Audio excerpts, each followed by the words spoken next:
Olá! Estamos no nosso Além da Fama aqui na EUTV, recebendo essa pessoa muito especial. Ela é médica veterinária, ela é uma grande apresentadora, ela é produtora, ela faz tudo e uma mãe incrível. Eu tenho o prazer de receber a minha querida amiga Silvinha Bravanel. Olá, tudo bem? E ela é muito feliz por ter uma amiga como você. Olha, obrigada, viu? A gente se encontrou assim, ao acaso, no restaurante, e depois conseguimos marcar a nossa entrevista. Eu fiquei muito feliz. Quando eu recebi seu convite, mas eu não pensei nem duas vezes. Eu falei pra Leide, tô indo, quero ir. Que bom. Você tem uma história muito rica. A gente estava falando aqui em off sobre essa questão toda de princípios, valores, né?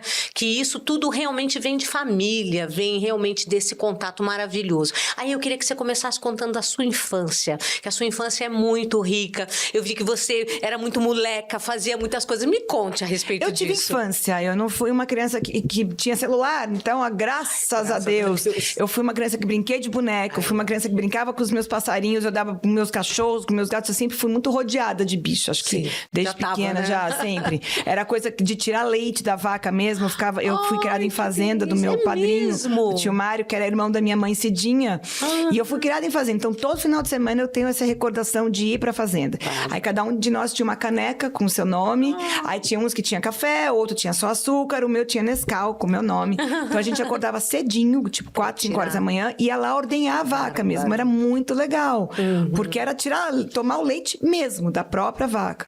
Então isso também me motivou muito a querer ser médica veterinária, de querer viver tudo isso. Porque lá tinha todo quanto é tipo de bicho. Tinha cervo, tinha emu, tinha pato, tinha cavalo, tinha cachorro, tinha muitos bichos diferentes, porco. Então tudo isso foi muita vivência. Eu corri de um ganso uma vez. O ganso corria atrás de mim, eu corria pra dentro de um lago. De guarda, né? Eles são... Então eu vivi muito isso. E a minha infância realmente foi muito saudável, foi muito legal. De pegar a fruta do pé, de fazer guerra de lama. Então eu tive realmente infância de brincar de boneca, de ter mesmo, sabe, coisas muito boas, assim. Eu vivenciei a infância. Verdade que você ficou com boneca até os 16 anos? Aos 16 anos, que delícia! E eu não tenho vergonha de falar isso. Bárbaro! Porque eu tinha muito ciúme. Minha madrasta, ela brigava comigo, era uma briga diária, porque eu montava o quarto da Barbie no meu quarto.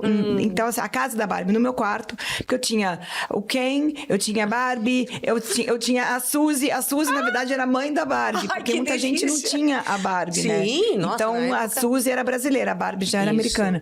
Então, eu tinha o quarto dela, o quarto as vofoletes eram os bebês da Barbie. Então, eu fazia realmente a casa da Barbie, o ambiente da Barbie. Como eu não queria que ninguém mexesse pra eu ter que ficar toda a vida montando aquilo, eu saía de casa, arrumava minha cama de manhã, deixava meu banheiro tudo limpinho e trancava a porta do quarto e levava a chave pra escola. Então, ou seja, a moça não conseguia limpar o quarto. Aí eu chegava 3 horas da tarde, 4 horas da tarde, aí eles...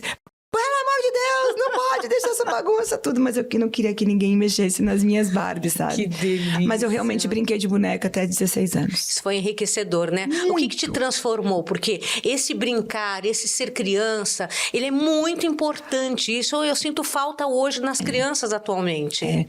O que me transformou numa adolescência... Eu tive adolescência também, muito bem regrada. Tinha aquela coisa de bailinho. Eu não ia pra balada.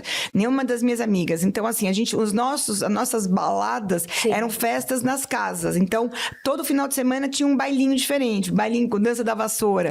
Então, um era na minha casa, outro na casa das minhas amigas. Então, eram assim, muito saudáveis, com supervisão de pai. Não tinha bebida alcoólica. Não tinha cigarro. Não tinha...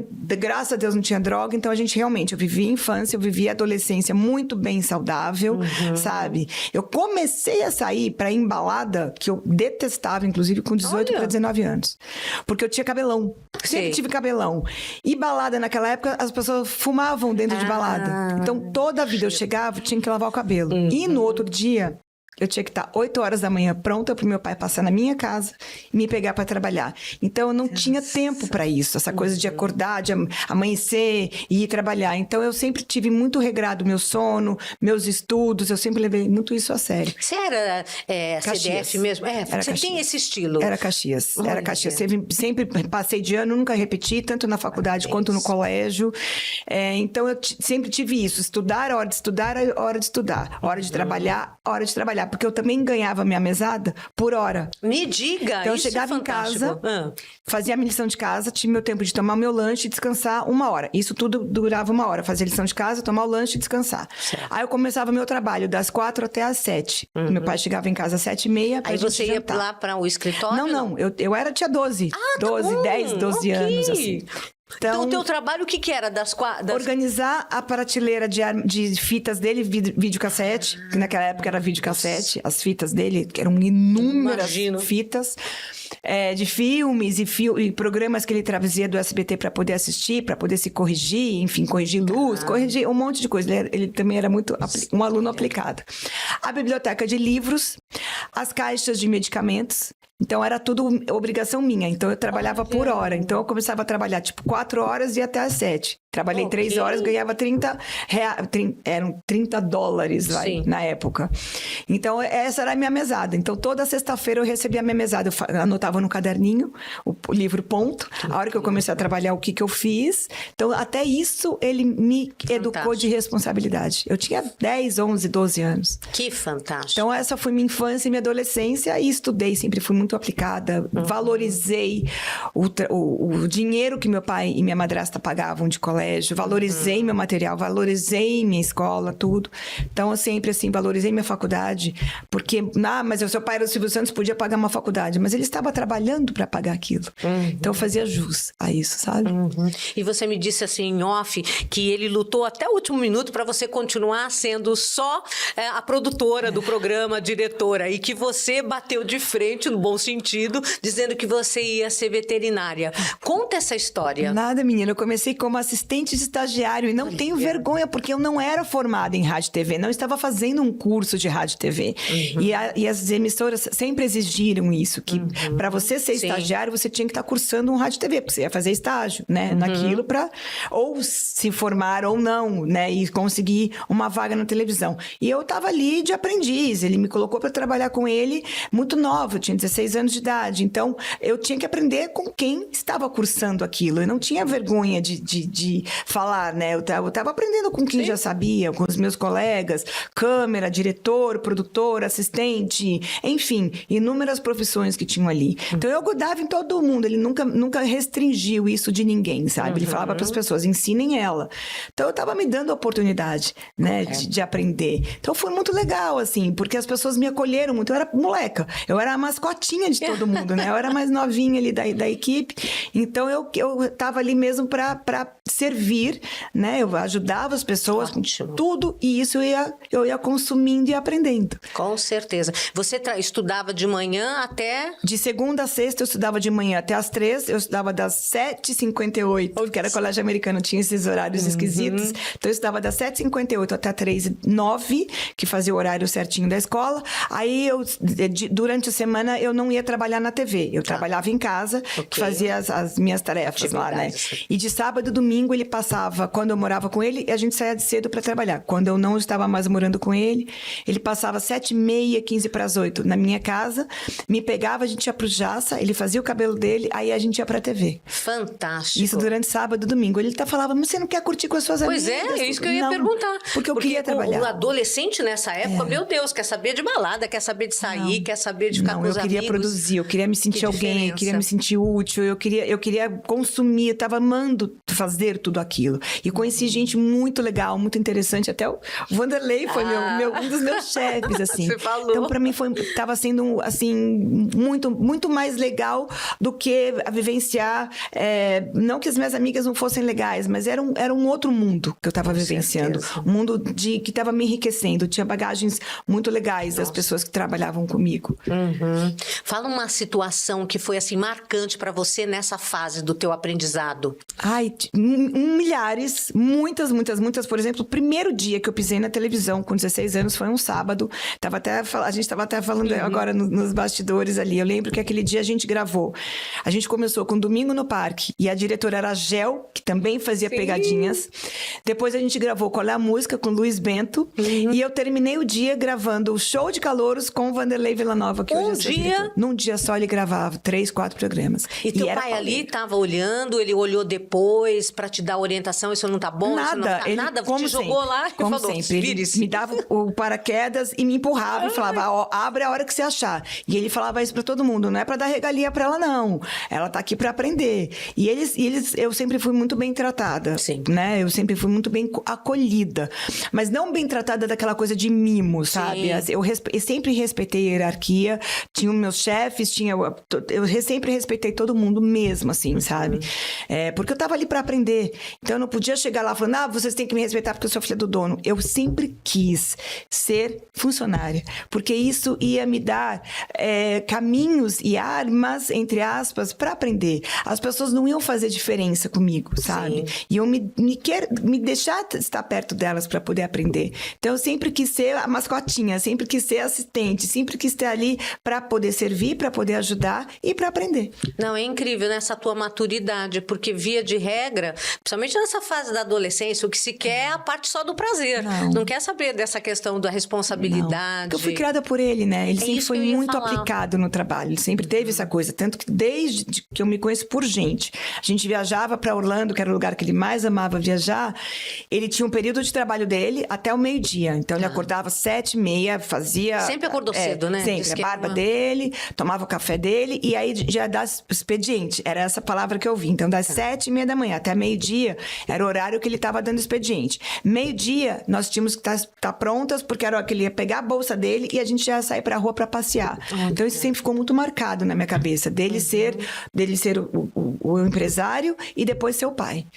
Então eu aprendi com isso. E lá em Orlando, você também coisa. tinha as mesmas atividades, tinha regras, tinha que arrumar cama, lavar louça, Eu essas coisas. eu ajudava a Iris com as minhas irmãs, porque eu era mais velha, né, da casa. Você era mais velha e cuidava das pequenas? Eu cuidava das pequenas. Eu cuidava da Rebeca Como se e da fosse a Renata. bonequinha. Elas eram...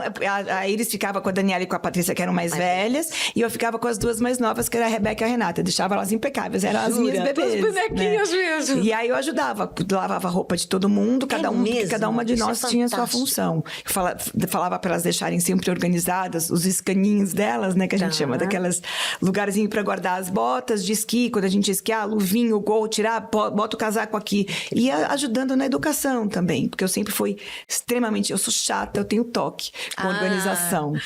Eu aprendi isso com meu pai também. Então Ele também era super muito. organizado. Então eu ensinei elas com essa coisa de organização, sabe? De higiene, de organização, né? Tirou a calcinha, bota no cesto de roupa suja, essas coisas com absorvente. Você tinha paciência? Tinha. Porque adolescente não tem. Porque eu fui educada assim. Eu tive educação da Iris, óbvio, né? E da nossa cuidadora, que era a tia Alice, que já faleceu, que Deus a tenha. Então a tia Alice me ensinou muito dessa coisa de ser muito limpa, de ser higiênica, de ter tudo isso. Nossa, eu nunca falei isso em entrevista nenhuma. Ai, que engraçado.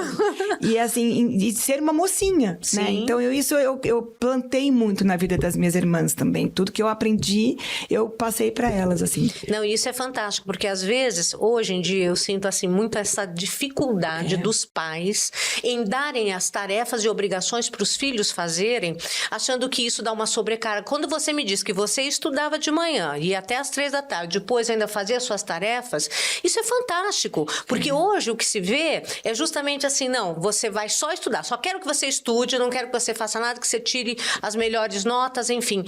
Na minha opinião, tá errado. E a ociosidade? Porque agora você tem um celular, e o celular deixa a pessoa muito ociosa perigosamente. Perfeito, né? com certeza. Porque você tá numa terra... acaba virando uma caverninha ali, com né? certeza. De coisas que não são boas. E outra coisa, a pessoa não se sente útil. Porque depois a gente vai falar sobre isso. Esse teu prazer em se sentir útil. Muito. De poder realmente realizar, de querer sempre aprender. Eu vejo o brilho nos olhos quando você fala do aprendizado da tua infância e Porque tal. é muito real isso, assim. Eu vivi mesmo, assim. E quem me conhece sabe que eu revivenciei isso, sabe? Eu fazia questão. Tanto que ele falava assim, mas hoje é sábado. Sai com as suas amigas. Pai, eu quero estar aqui. Eu prefiro estar aqui. Então, depois passou uma fase que o Silvio entregava o estúdio às 7h30, que ele terminava de gravar. Aí a gente tinha horário para jantar, porque eu ainda fazia Gugu. Gugu começava a gravar 9, 10 horas da noite. A gente ia até 4 horas da manhã, que o Gugu gravava Cidade Contra a Cidade. Sim. E aí gravava no mesmo dia dia que o Silvio... Só que o Silvio entregava o estúdio 7, 8 horas da noite. Aí a gente tinha um tempo para desmontar o cenário do Silvio. E comer, a gente comia na gerência, que era na frente do teatro antigo ali, tinha uma gerência. Então a gente comia ali. E depois a gente começava a gravar tudo direto, assim. Então eu passava aqui mais ou menos que direto dentro da TV. Nossa, que fantástico. Era muito gente, bom. incrível. Era muito legal. A gente vai rapidinho pro intervalo e voltamos já, porque ela vai contar cada situação fantástica, que é um aprendizado de vida. Você não pode perder. Te aguardo, hein?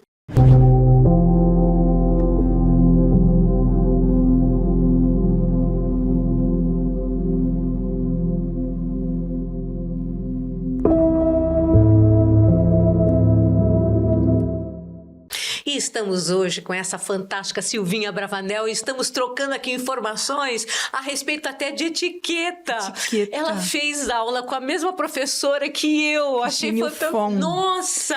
Gente, eu ficava olhando ela, Suzy, eu falava, gente, como que essa mulher no banheiro? Eu acho que até pra fazer as necessidades ela manda, porque era incrível, aquele uma cabelo elegância puxado pra trás, exato, branca impecável. De pele. Impecável. E a gente tá falando sobre isso porque a etiqueta não é uma frescura, não é um luxo, um luxo. É uma necessidade. Necessidade, né? Você saber ter postura, você saber falar. Porque eu comecei isso porque eu tava falando sobre a dicção da Silvia. Porque ela é ótima. Então, eu tava perguntando onde ela desenvolveu. E aí você falou sobre a Cristina. Mas sabe de uma coisa? Trabalhando com criança, eu também me senti na obrigação de falar corretamente. Porque eu tava me sentindo também como uma educadora ali. Correto. Né? De ensinar as pessoas a não falarem problema. É problema.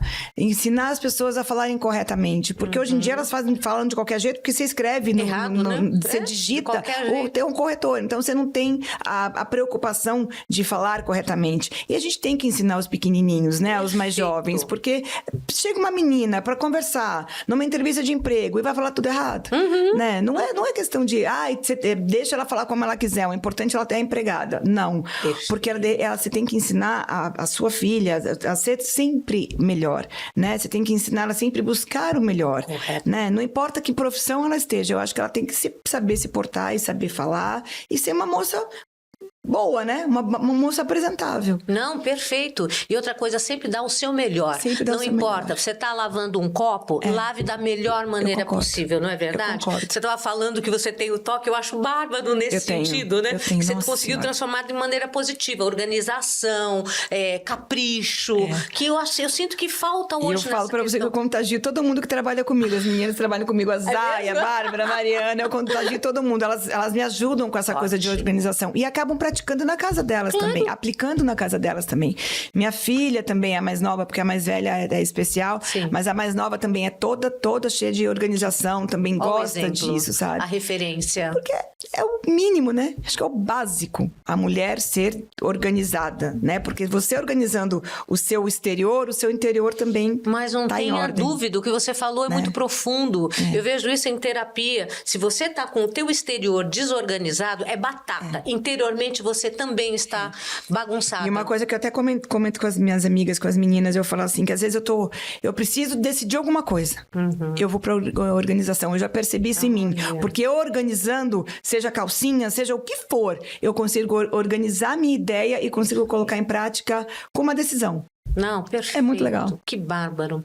E aí você tá falando da sua filhinha especial, né? Me conta essa história, porque eu acho que ela é motivadora para muitas mães que passam por situações semelhantes dessa luta que você vivenciou, sem saber qual era o diagnóstico dela. Inclusive o meu motivo de entrar para política, né? De entrar para a vida você pública. Vem agora pra essa... Porque eu vivencio isso há 28 anos, né? Eu tenho isso em mim. E foi muito difícil quando eu recebi o diagnóstico dela. Foi 1 ano e 1 mês tardio, porque era uma doença muito rara. Naquela época, 28 anos atrás, 1 para 1 milhão mundial.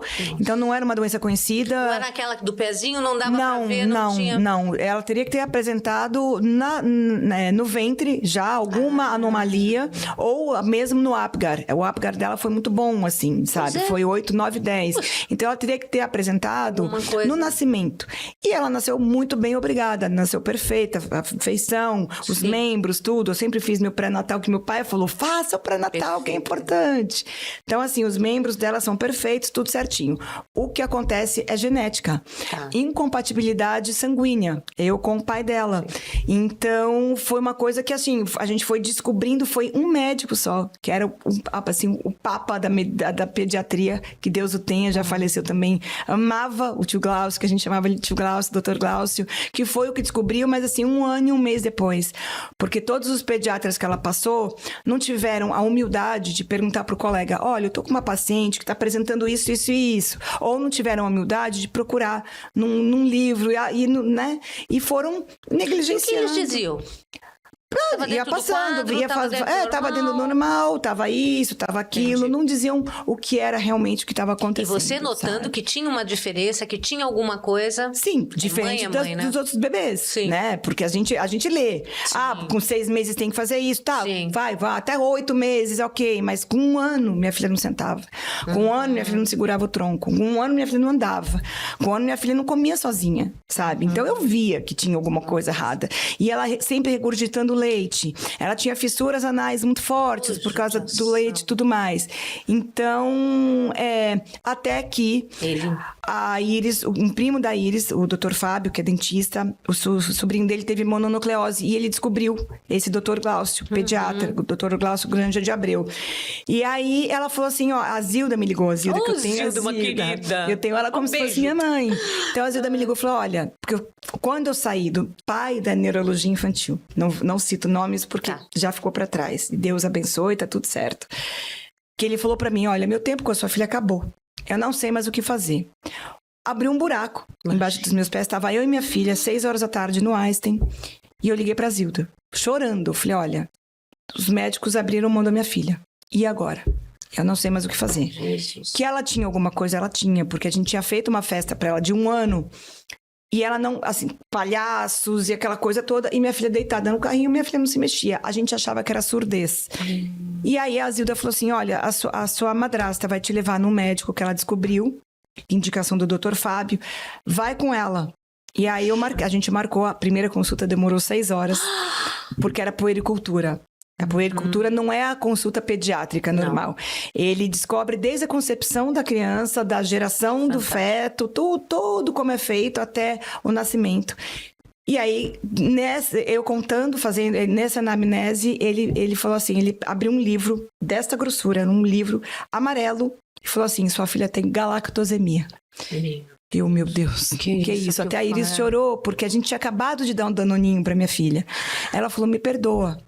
A gente não sabia, a gente não sabia que minha filha tinha intolerância à lactose.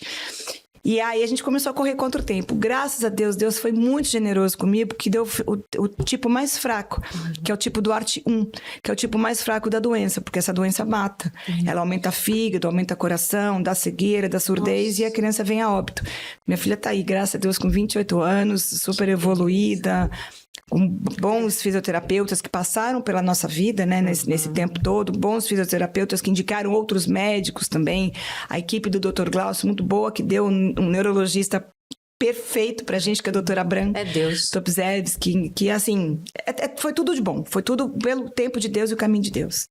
Você não se revoltou em nenhum momento? Não. Fala sobre isso, porque até às vezes a pessoa fala, por que comigo? Por que com... Porque eu agradeci. Eu sou uma mãe especial. Eu sou uma mãe que merecia... ela. Eu sou uma mãe que merecia e precisava evoluir nessa terra. Então, por isso que Deus me deu um ser, um anjo de luz para me fazer evoluir. Porque eu penso assim, eu acho que essas mães que se revoltam... Porque assim, eu fui abandonada, né? O pai da minha filha, não falo nem ex-marido, meu pai da minha filha saiu andando, descabeçou, enfim, graças a Deus. Graças a Deus. E eu fiquei minha filha e Deus. Então, assim, Deus me deu esta evolução, este momento de evolução. Então, eu encaro isso como evolução. Tanto que meu pai até perguntou, você não vai querer processar os médicos? Eu falei, não, porque a energia que eu vou gastar processando e tudo mais, e enfim, que Deus tome conta dessas pessoas, e tomou, não vem ao caso também. Eu peguei essa energia para ajudar a minha filha nas terapias, para ajudar diariamente na evolução da minha filha, nos tratamentos da minha filha, porque eu precisava correr contra o tempo, sabe? Então, a minha energia foi para a minha filha. Nossa, que evolução. É conseguir realmente dar qualidade de vida para você e para ela, porque se você fica na questão da vingança, da mágoa, do ressentimento, realmente você desvia, você foi perfeita, desvia toda uma energia positiva para algo que não vai levar a nada. Quando você aprende a entregar quem te fez mal para Deus, deixa que ele cuida. Nossa, A justiça vem dele, não é sua. Você não tem direito de julgar ninguém porque o que eu falo, a soberba procede à queda. Nossa. Eu sei o que aconteceu com essas pessoas depois. Então, assim, eu só entreguei para Deus. E eu continuei muito bem, minha filha tá ótima, graças a Deus. E eu estou evoluída. Nossa, com ainda tem muito que evoluir. Não, se Deus quiser, até os 100 anos, me deixa evoluir, Deus, me segura aqui. Vida, com certeza. Mas eu acho bonito você falar isso, porque muitas pessoas passam por situações semelhantes e se revoltam. E acham que é castigo e não é. Exatamente. Tanto que uma vez uma senhora falou, também não vem ao caso, quem seja, falou assim, essa pessoa não merece um filho especial. Na hora eu levantei, me seguraram, porque eu ia, né... Eu não admito que falem que minha filha é um castigo na minha vida. Não admito que minha filha não é. Minha filha é um motivo de evolução. A pessoa que fala um negócio desse, que julga um negócio desse, é uma pessoa atrasada. É uma pessoa sem Deus no coração. Então, naquele momento, eu levantei, eu falei, minha senhora, a senhora está falando do quê? Que eu fui castigada? Porque eu não fui castigada. Eu fui abençoada. Com licença, e saí. Porque tinha acontecido uma situação ali e a pessoa falou na frente de muitas pessoas de uma outra situação que aconteceu em família, mas também não vem ao caso, que eles não mereciam esse castigo. Eu falei, tá bom. Bom, enfim. É uma ignorância, não no sentido pejorativo, mas da falta desse conhecimento de que tudo tem uma razão de ser. Uma ignorância e falta de Deus. Porque quando você pensa no que Deus faz na sua vida, porque Deus abençoa e Deus livra, né? Minha filha não nasceu morta, minha filha nasceu muito viva, obrigada. E eu evoluí com a minha filha. Minha filha foi para mim um motivo de evolução. E para todas as pessoas que tiveram contato e têm contato até hoje com a minha filha, falam que minha filha é bênção, minha filha é evolução, minha filha é motivo de aprendizado. Nossa, que maravilha. Essa harmonia que você conseguiu, que você consegue transparecer isso para outras pessoas. Muito, e é por isso que eu entrei na política, porque eu quero mostrar para essas mães, vamos juntas, não enfraquece não, seja forte, seu filho tá aí, seu filho tá vivo, sabe? Pega na mão do seu filho e vamos encarar esse mundo, vamos lá, vamos trabalhar por ele, vamos fazer o melhor por ele, sabe? E principalmente não ver como uma punição, um castigo, uma cruz, um sofrimento. Ver como motivo de você crescer, porque todo mundo tá aqui nesse mundo, nesse plano aqui, para crescer e para evoluir. Certeza. Então não pense que você já chegou no topo da cadeia alimentar, não, você tem muito que crescer. Cresça com o teu filho, evolua com o teu filho, aprenda. Nossa. E aí quando veio a tua segunda filha, como foi pra você? Você teve receio naquele momento de falar nesse sentido? Não, eu tenho que ficar mais atenta durante a minha gestação pra não ter nenhum risco. Eu fui no médico, realmente eu fui no médico, porque daí eu já ia saber, não porque se tivesse vindo especial também, eu ia receber do mesmo jeito, graças a Deus, muito obrigada. Mas eu fui no médico tenho isso, ela vai ter isso, dá já para saber como é que eu já ia conduzir. Perfeito. Entendeu? Eu já ia começar do zero. Não ia ter que passar por todo o processo com a Luana, porque com a Luana eu tive que correr contra o tempo. Sim. Minha filha tinha uma doença gravíssima, então vamos correr, vamos fazer exame, vamos fazer isso, vamos correr contra o tempo. Tirar do cardápio dela lactose, naquela época não tinha muitos produtos, ou seja, tinha um tipo de leite só. Sabe? Um tipo de leite só. Hoje em dia tem vastidão, tem restaurantes que não trabalham mais com lactose, com nana. Naquela época era uma coisa só. Então tudo, água, eu tinha que ver se tinha lactose. Então eu tive que ficar muito em cima disso. Aí eu tive uma segunda filha que tivesse isso. Já ia saber como proceder. Claro, sem dúvida. Né? Já ia saber como proceder. E teu pai, porque tem essa história interessante que através da tua filha teve a questão do Teleton, né? Sim. Conta isso. Ele abraçou. Ele abraçou. Já tinha vindo pra ele um ano antes da gente deu ter a Luana, já tinha vindo pra ele a história do Dom Francisco, sim. A tia Berta Brasil Boutique, né? Todo mundo conhece. Fantástica. Já tinha trazido, que Deus a tenha também. Já tinha trazido essa história do Dom Francisco, tudo ali, mas no Brasil é muito mais difícil do que em outros países, não sei o que, não sei o que, não sei o que. Vamos deixar pra lá. Aí quando a gente descobriu o problema da Luana, ele abraçou a causa. Gente, é incrível. Ele abraçou a causa, que ele até fala, quando a gente não tem vivência com isso, a gente realmente não abraça, não vê isso com outros olhos. E quando a gente sente na pele, é quando a gente vai valorizar, a gente vai abraçar, a gente vai querer fazer o melhor por pessoas que têm né? Que são É uma missão, especiais. né? É uma missão. É uma missão, eu não tenho dúvida. Veio na hora certa, no momento certo, foi um casamento ali perfeito, que o trabalho que vocês fazem com o Teleton é uma coisa maravilhosa. 28 anos. Deus usou minha filha pra gente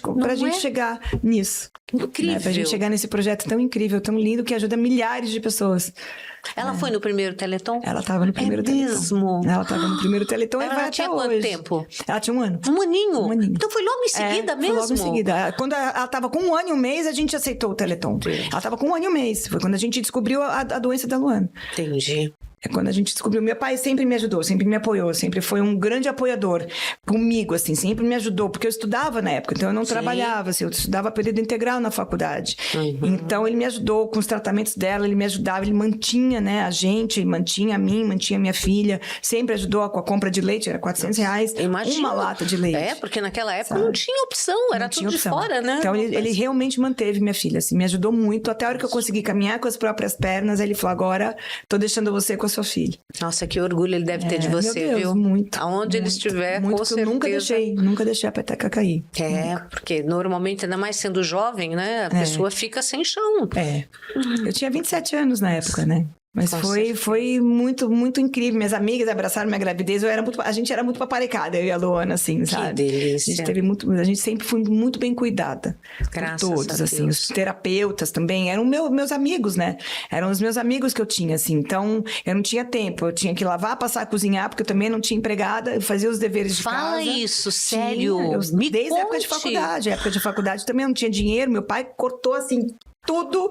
Então eu tinha que ir pro tanque lavar minha roupa, eu tinha que arrumar meu quarto. Eu morava eu e uma menina no pensionato. A gente pagava até a mais pra morar só nós duas, porque mulher, quando dá pra ser porca, pelo amor de Deus. Então eu e minha amiga, ela fazia medicina, eu fazia medicina veterinária. Então uma semana uma limpava o quarto, na outra semana a outra. Então era a nossa limpeza, assim. E ela também era extremamente organizada. Que bom. Cada uma tinha seu guarda-roupinha, a gente dormia em beliche, era muito legal. Vamos dar rapidinho aqui uma pausa e eu quero voltar, porque eu quero saber dessa história, de como ela fez desse limão uma limonada, né? De trabalhar e estudar nessa revolução toda. Aguardo vocês.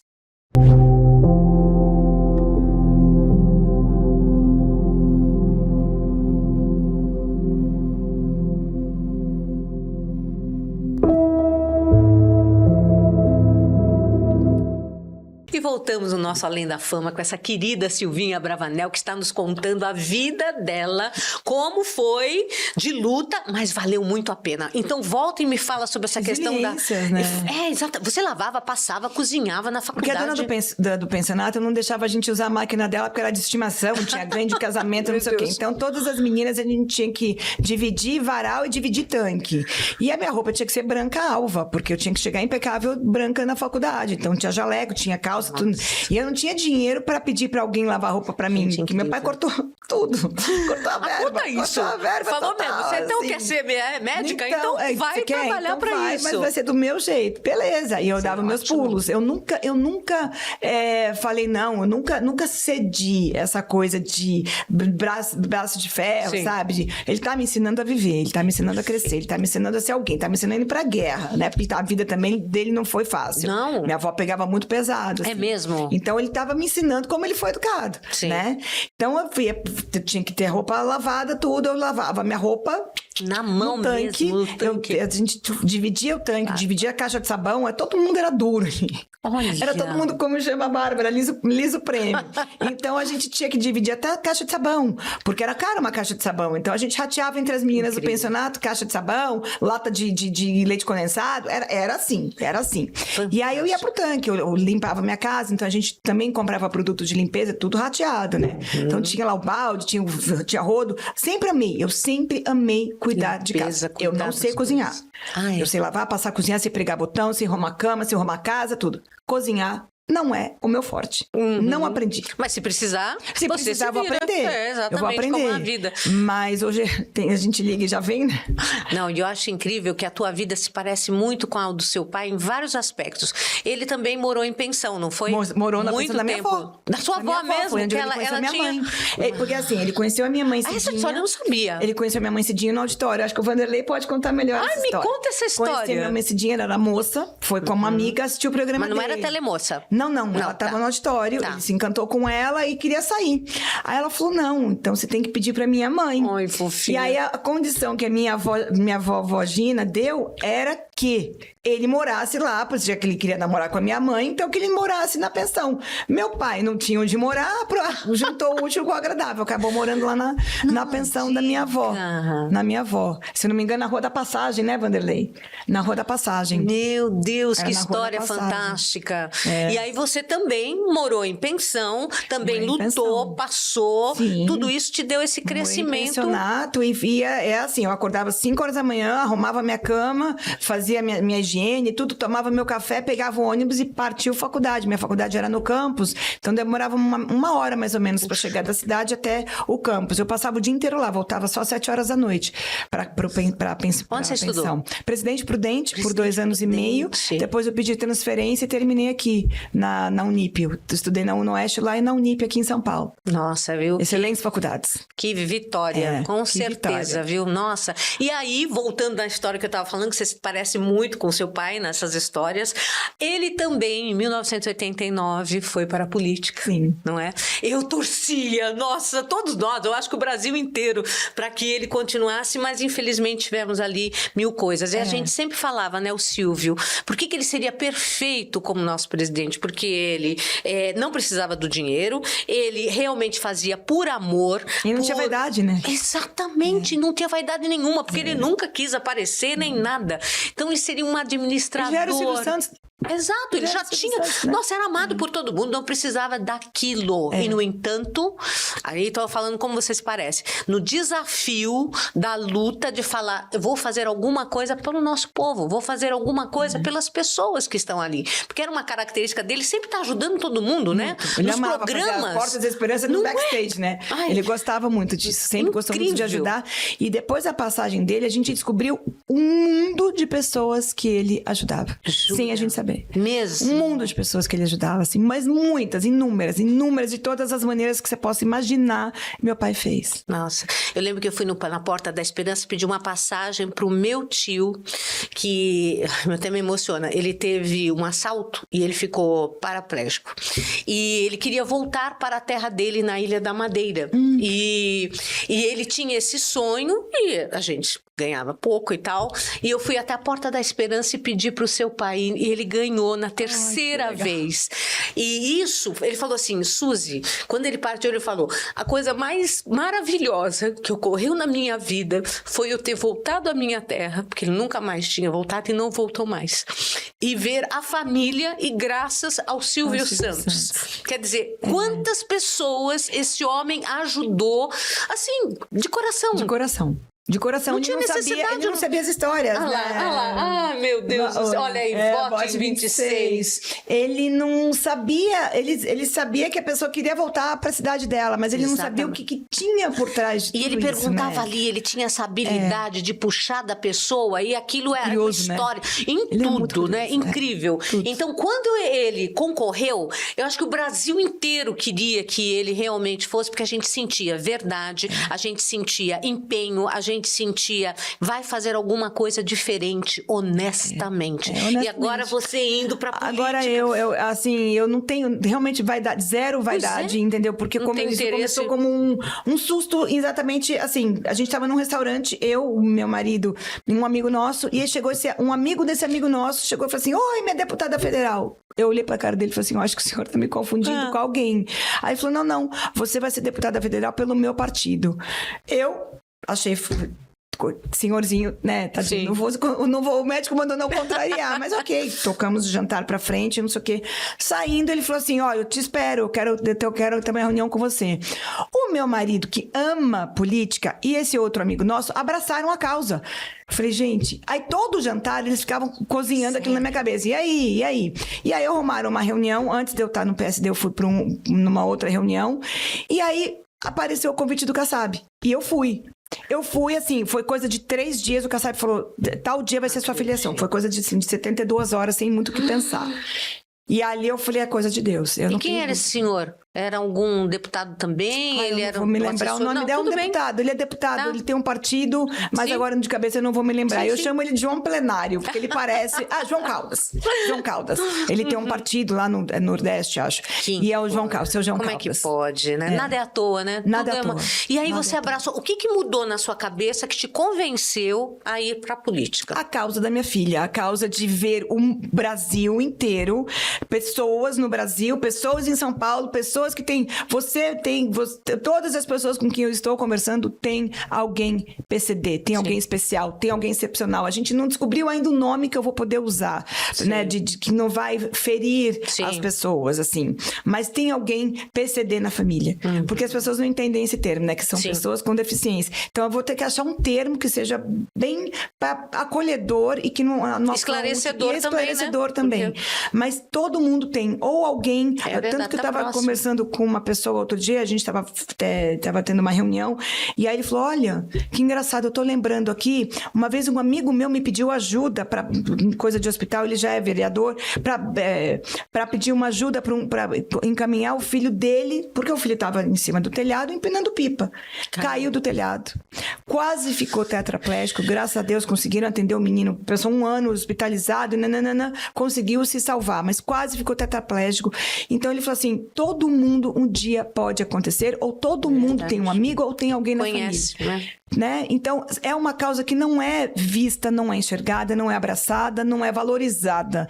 Então, eu tô aqui como mãe atípica para realmente fazer algo por pessoas que precisam, porque meu pai me ajudou. Eu tive muito respaldo do meu pai, graças a Deus. Mas 95% das mães e pais e famílias não têm essa ajuda. E eu quero que essas pessoas, que Deus me use para ser um instrumento na vida dessas pessoas. E você já é por aquilo que você fala, porque você motiva as pessoas. Como eu te falei, fiquei muito feliz de ver que você consegue falar sobre essa questão, não com o sentimento de mágoa, que muitas pessoas ficam, né, sentindo assim, meu Deus, o que eu fiz para Deus para estar passando por uma situação? Será que eu errei? Será que... E você não. Então, você consegue transformar essa situação realmente numa missão e de uma forma bonita. Suzy, era eu e minha filha de 1 ano e Deus. Eu não tinha mais, assim... Né, ninguém vamos aqui comigo, vamos lutar junto, não sei o quê. Era Deus, eu e minha filha. Nossa. Se eu não fosse por ela, quem quer ser? Não é? Então, assim, e meu pai nos dando todo o suporte, mas meu pai não estava ali morando com a gente.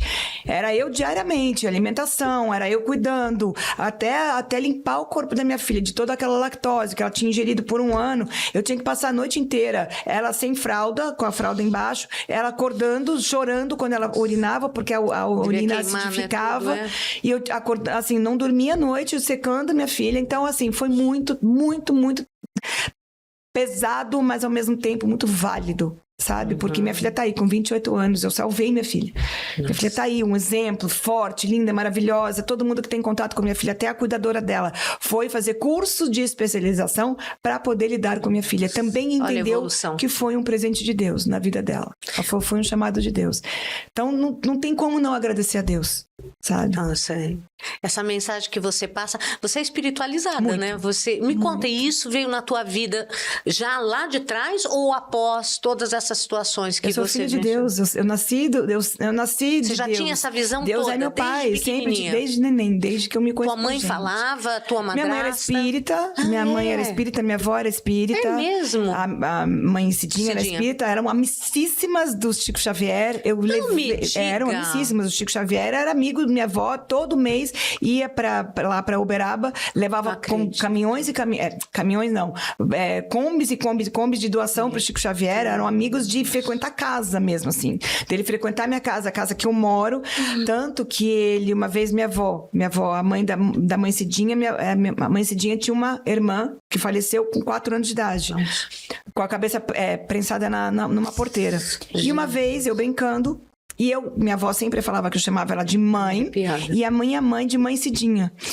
E aí minha avó perguntou, Chico, queria saber, né, se falou o nome da minha tia, eu não vou lembrar agora, se aceitou, né, a morte dela, não sei o que. Ele falou, não, ela tá ali. E apontou pra mim. Ela falou, ali aonde? Ela falou assim, ali. Ela reencarnou na sua neta. Você tá brincando. Tanto que aí ela entendeu por que eu chamava ela de mãe. E a minha mãe de Mãe Cidinho. Eu sou a encarnação da minha tia. Gente, por isso me que eu tô nessa arrepia. família.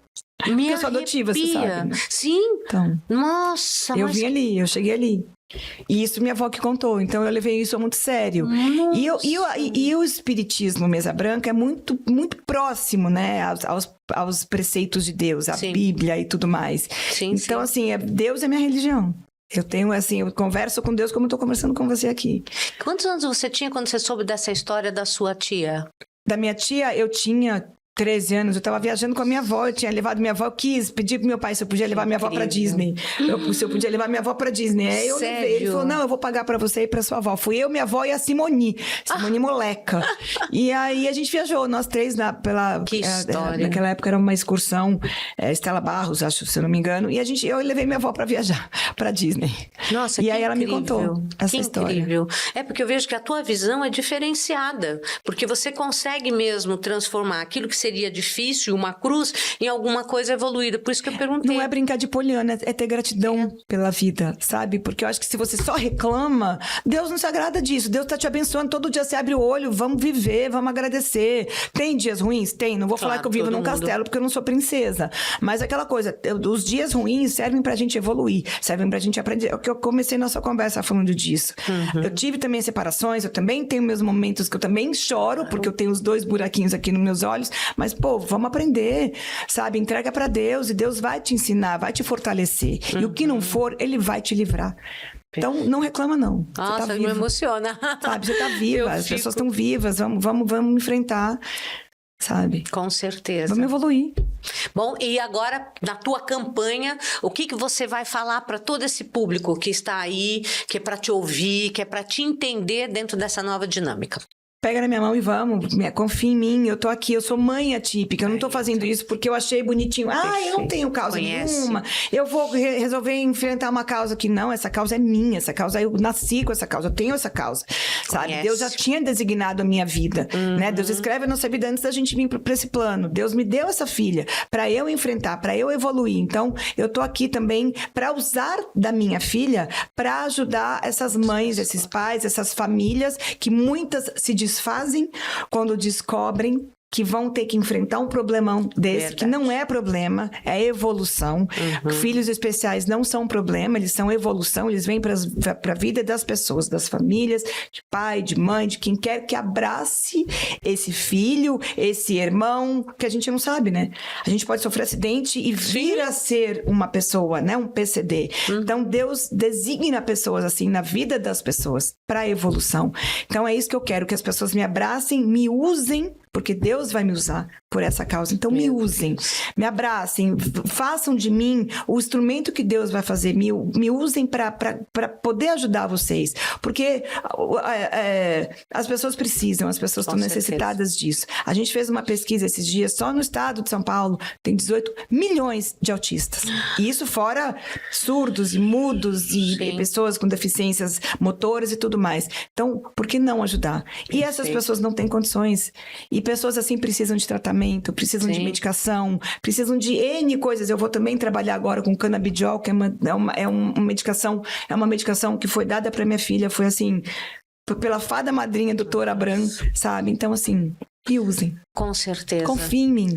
Olha, me dê essa chance. Não, confie fantástico. em mim. Me dê essa credibilidade. Sabe? Porque eu não preciso de dinheiro e não tenho vaidade. Com certeza. É por essa causa que eu tô ali. Tenho certeza que todos aqueles que estão nos assistindo estão sensibilizados de ver a forma como você encara a vida e como você pretende ajudar as pessoas. Eu quero te agradecer imensamente, Obrigada. Silvinha, de coração você ter vindo, passado todas essas experiências de vida e essa mensagem positiva. Porque a gente tem que ser assim. Deus dá a vida, uma dádiva. Então a gente tem que ser positiva. Tem dias ruins? Tem. Claro. Mas pega dessas pedrinhas e faz os seus degraus para construir seu castelo e vambora. Quando eu tive Covid, eu fiquei 11 dias internada. Quando eu saí, eu falei para Deus, quero que eu tenha mais 50 anos escritos pelas tuas mãos. Nossa. Vambora. E aí está. E estamos todos juntos aqui nesse momento tão especial. Quero agradecer a tua presença, querida, de coração, viu? Foi incrível. Foi incrível mesmo. Sobre muitas coisas que eu nem imaginava. Me sensibilizou demais, como a todos vocês todos estão assistindo também. Aguardo vocês na próxima sexta, aqui na nossa EUTV. Beijo, beijo. Até mais. Beijo, gente. Tchau.